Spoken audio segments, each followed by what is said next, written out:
Let us play along and try out some SVG images. So I have this image, just a simple circle, and it was created using a simple SVG code. Now, we have more complex vector graphics and you wouldn't be coding those.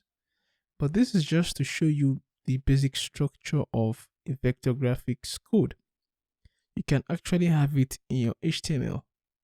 So we have the SVG tag, and within it, we have the circle. You have a lot of options to do a lot of things. But in the circle, I just have 4 attributes, CX and CY.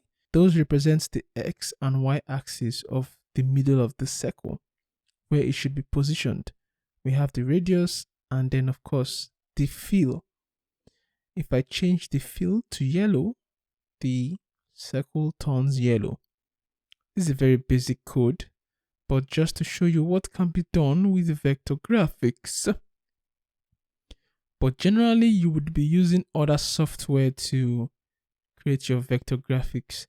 On some sites, you could just download some images and select either to download them as PNG, which is raster image, or SVG for vector graphics. So don't bother about learning how to code vector graphics. This is just to show you that for very simple situations, you can do it yourself.